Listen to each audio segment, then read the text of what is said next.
pro boxing fans here with none other than WBC's main man, Mauricio Sulaiman. Mauricio, firstly, good seeing you. It's good to see people in boxing in this difficult time that we're in. How are you, sir? Fine, fine. Thank you. And I'm very happy to be seeing you, even if it's from the distance. But at this time, we have to make the best out of the current situation and continue to be positive and proactive. Mauricio, I've talked to a lot of boxers in this period, and one thing that people look out for is positivity. They want positivity in this period. They're stuck at home. They've been stuck at home for 3-4 weeks. Mauricio, I'm just asking for you to give some positivity for the people that are stuck at home like ourselves. Absolutely. There is no other way to go through this world crisis. And I have learned a few dynamics that might be helpful to those watching, because we never intended. We had no idea this was going to happen. And then we found ourselves in such a dramatic situation. But what has been very helpful to me is that I wake up every day and make a plan of many things to do. And that includes exercise, includes homework with my kids, includes a lot of work, includes personal time and family time. You have to eat healthy, and especially mental health is the key. If you watch news and that creates anxiety, if you call your friend John and he's very negative and tells all these horrible stories, and that creates anxiety, stop doing that. You can control what goes into your mind. You can control what you see, what you read.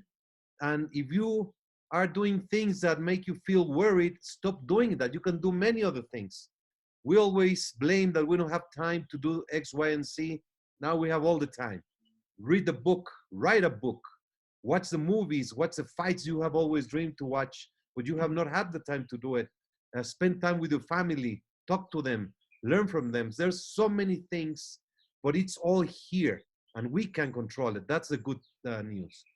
100%. I think Eddie Hearn said that he was learning a new language. A few fighters on the Instagram have started to bake cakes and do different things.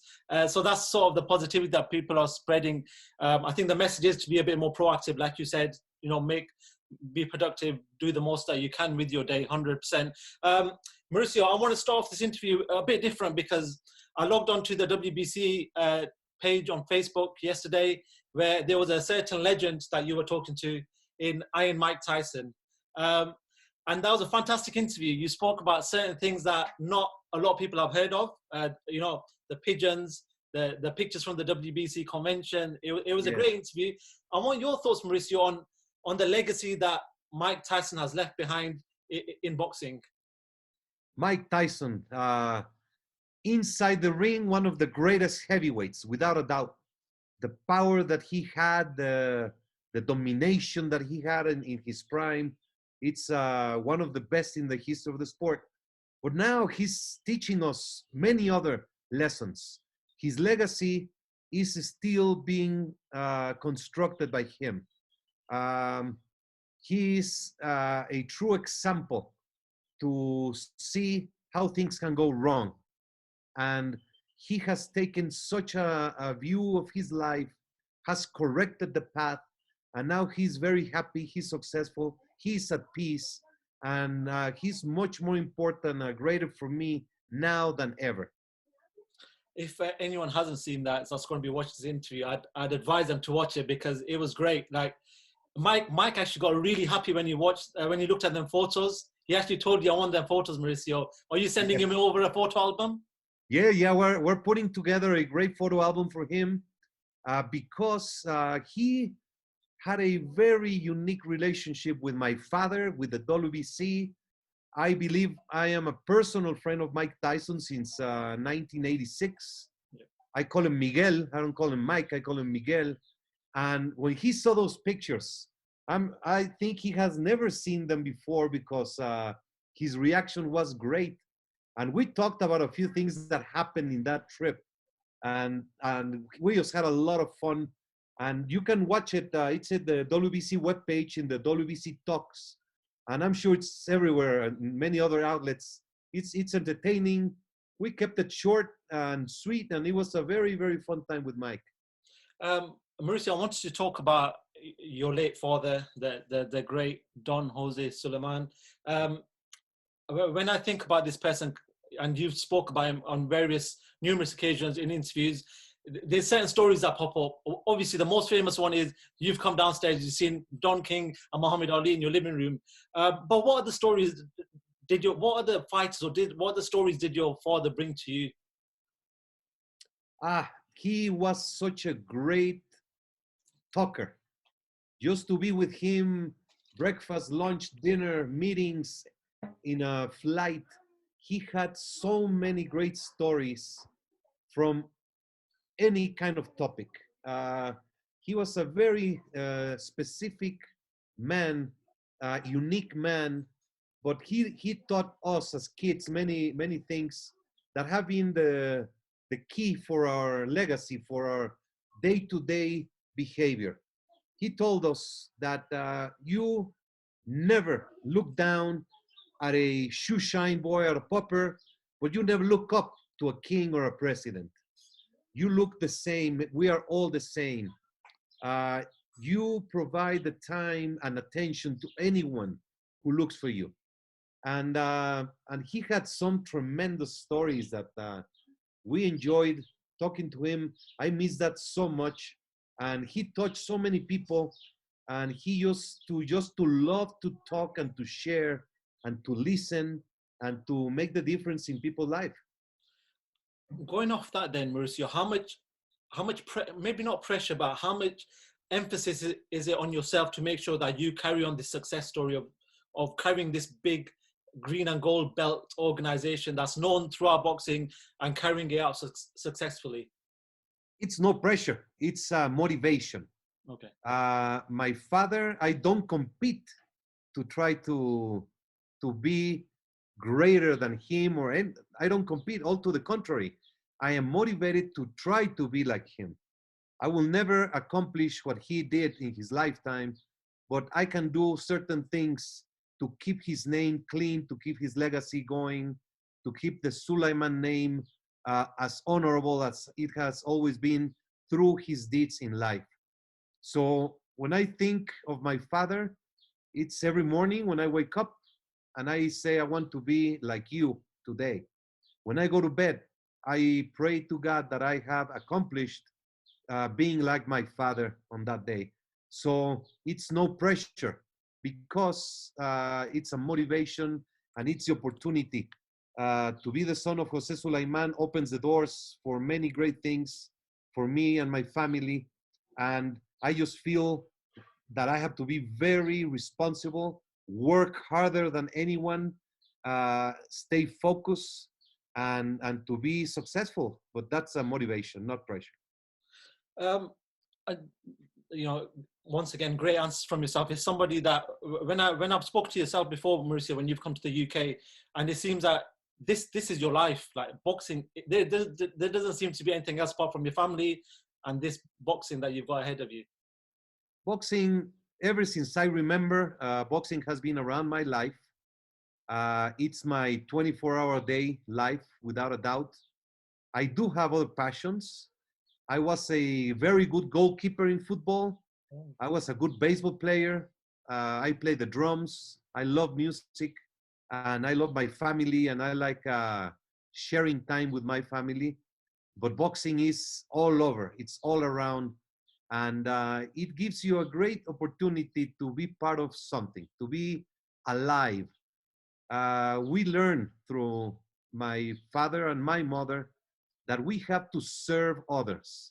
We have to be in this world to serve, to be of service. And through the WBC, that's what I can do best, because it gives a great platform of service. Mauricio, I just want to talk about a few fighters in the WBC now. First of all, first person I want to talk about was Devin Haney. We saw that he's been made champion again. He was champion in recess.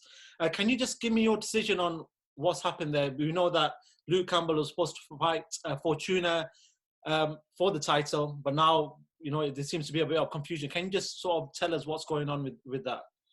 Yes, sure. Haney defended his championship in November, and he sustained an injury, which required surgery with a uncertain time of recovery. So the WBC voted to place him in champion in recess, and we ordered mandatory contender Fortuna to fight the next available contender, Luke Campbell, for the WBC title. This fight was contracted, and it was going to take place on the 17th, which is today or tomorrow. Unfortunately, this situation, this pandemic, has ruined many schedules. So this fight is not taking place at this time. We received from Haney a request to be reinstated as champion because he has been medically cleared to resume his career. And the WBC took that notification. We received a letter from Fortuna, and we received a letter from Campbell. This matter is with the WBC Board of Governors right now. We're going through the voting process, and it will be announced in the following days what is the final ruling. Mauricio, prior to sort of setting up this interview, this sort of event only just happened yesterday.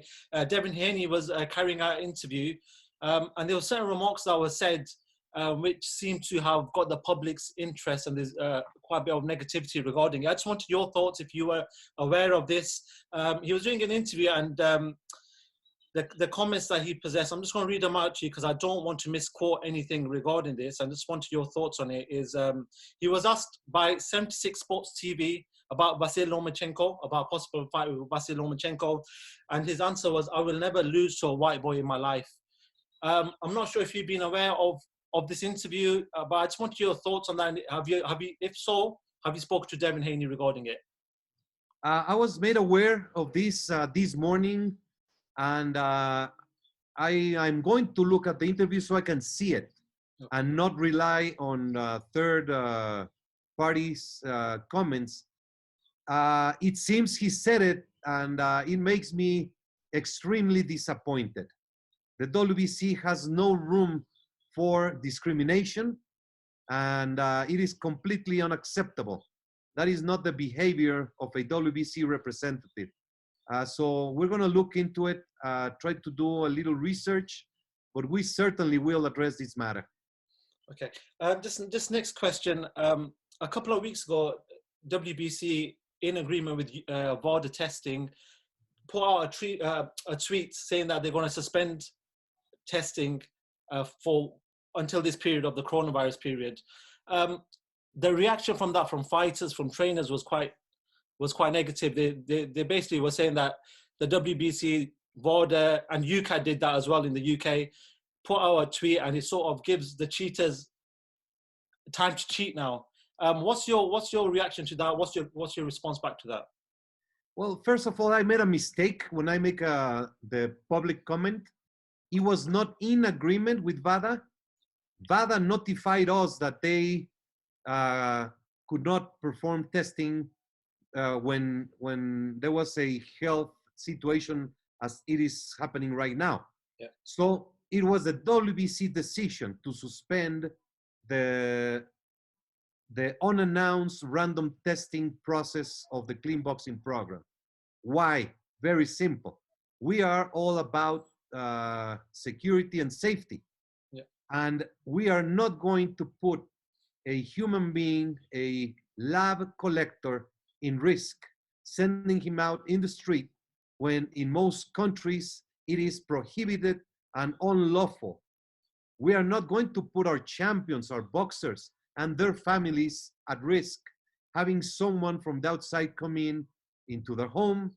The gyms are closed. So it's absolutely ridiculous to think that anti-doping tests will be performed. If someone criticizes that, go ahead. I think the criticism was that it was actually tweeted, so it was made public. People weren't to know about it. Maybe. the WBC clean boxing program, integrity is transparency. That's what makes this program important and solid. Transparency and truthfulness. I was asked by ESPN what was the status of the program, so I said the truth. I did not lie. I'm not gonna lie. And then I was by another source, and I ratified that. And that's when I decided to make it public, because instead of others saying what I'm saying, I can say it. And the truth is that the clean boxing program is doing a lot of administrative work right now. The program exists and will continue. And as soon as we get notification from Vada, who is the agency who runs our clean boxing program, we will start the program to get testing in those areas where it is free. If someone sees this as an opportunity to cheat, then they're gonna get caught. Vada testing is the top of the top, and our program is very solid. And I rather go the high road instead of those few who see this as an opportunity to commit a crime, because doping is a crime, especially in boxing. You don't play boxing. If you dope, you're gonna hurt your opponent and yourself. So to try and attend those who are worried about the cheaters, that's a cheater's problem. Our program is solid, and it's completely for the health and safety of everyone. Mauricio, I want to move over to the heavyweights. Just before boxing ended, just about a month or two before boxing took a halt, we probably saw one of the best fights in heavyweight boxing for a long time now. You know, the green and gold belt was on the line. We know that Tyson Fury won that, but just talk to me about that fight, the whole event, the whole atmosphere, everything regarding that fight. You were there, you had your belt on the line. Just talk to me how great a fight that was. Oh, it was sensational. A fight for an era. It had all the elements in paper to be great. They already fought to a draw. Tyson Fury was knocked down twice, miraculously made it up in the 12th round. Both undefeated, both great credentials in boxing. And when they just arrived to the arena, just the atmosphere was so electric. I was surprised to see so many beautiful, very well-dressed women, so many kids running around ringside, asking for autographs. There were so many stars, so many athletes. It was those nights that make a difference. The atmosphere was great. The undercard fights were very good. So by the time the bell rang, it was just unbelievable. And the fight was unbelievable, dramatic. Tyson Fury completely dominated and ran over Wilder. Wilder was very brave. And it was a very tough loss, losing his championship from 5 years being the WBC champion, his undefeated record, and him being the knockout artist. He was knocked out. So it had all the drama, and it's a memorable event for my lifetime. Deontay Wilder just came out recently, I think 2 days ago, did an interview with, it might have been PBC, and said he doesn't believe that Tyson Fury is a champion. He wasn't there on the night himself. There might have been problems, but he believes that Tyson Fury is not the champion, and the third fight's going to prove that. Do you believe that on the night there's going to be a Wilder win? Well, it's going to be like any fight. It's uncertainty. It's going to depend how mental recover Wilder we will see, how physically recovered Wilder we will see, how Tyson Fury deals with victory, and how they go to training camp and the level of concentration. It's just when the bell rings, we will see what happens. Mauricio, at the start of the interview, you spoke about mental awareness, keeping mentally positive throughout this time. Tyson Fury has been one of the fighters in the world in recent times where he's been through hell and back. He was on the verge of committing suicide, he told people, you know, and then he's gone to sort of just become this amazing champion. what do you make of him as a champion? He's gone from loving boxing to hating boxing to possibly hating his life, and then now to loving boxing and loving his life again. What sort of effect has boxing had on his life? Well, he's a role model. He's an absolute example on how you can overcome adversity, how you can come from a dramatic, even possibility of committing suicide, overweight, drug addictions, to becoming the WBC champion of the world in the heavyweight division. He has cleaned himself up. He has changed his life in a very positive manner.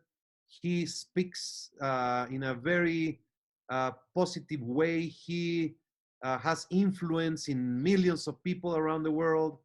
If you tune in Instagram, he's every day working out, trying to give us a moment of distraction, give us a path to follow for a clean life. So I respect Tyson Fury. I love him and everything that he represents. And he's just a very special champion. And Wilder is very dear also to me and the WBC. We're personal friends. So this is boxing. When they go in the ring, everything is shut down. There's no names, there's no nationalities, there's no colors. It's just two persons, and the winner wins and the loser loses. Just a final few questions. Just going off the heavyweight division, it looks like, and the fight that boxing wants to see eventually, if Tyson Fury does beat Wilder in this rematch, and hopefully we can get boxing back to normal very soon, and early next year there could be a opportunity for Anthony Joshua to face Tyson Fury in a massive unification clash. The first question is, what would happen with the mandatory position with Dillian Whyte, who's, you've said in many interviews in the past, February 2021, he will get his opportunity. But with the unification possibly taking place, and if it is a path for that to happen, does that mean Dillian will have to be pushed back even more? I don't like to anticipate and speculate. At this moment, we don't know when activity is going to resume. We are all hoping that soon. So instead of going into another controversy and start fighting and then starting this, we cannot know. We cannot control it right now. Right now, we are all home. There's no boxing whatsoever. There's a contracted fight, rematch, Wilder Fury. There's a mandatory contender for February of next year. So let's stay with that, and we will see how things develop and how things come about. Whyte had a title defense of his interim championship for May 2nd against Povetkin. Yep. That might be rescheduled. We don't know. So there's many different situations that are uncertain, and it would be irresponsible for me to try to create some misunderstandings. That's fine. Mauricio, I want to firstly thank you for your time. You look like you're sat in somewhere beautiful behind you, a nice setting behind you. Just last bit of positivity to the people that have been watching this. Just stay positive, stay home, take care of yourself, take care of your loved ones. Being at home can, of course, create anxiety, because when you are with someone for a long time with so much worriness, with limitations, it can give you some problems. So try to be calm, control your mental health, and love your wife, love your kids. They're going through the same. They're looking at you as that person who can be the guiding positive. Don't turn it around. It's nobody's fault. This is not a punishment to anyone. It's a fact that we're going through. And just keep active. Find ways of entertain you and your family, and we will get through this. Life will come back to normal. It's challenging, but there's always opportunity. When there's crisis, there's many different things. Be just at ease and at calm, and things will get through. Mauricio Sulaiman, I want to thank you very much for talking to myself. It's been a pleasure, and hopefully boxing and this virus, hopefully dies out very soon, and we can resume boxing and resume life again. Hopefully see you back in the UK at some point as well. Absolutely. So yeah, thank you so much for that. I appreciate your time. Thank you so much. Thank you so very much. God bless. God bless.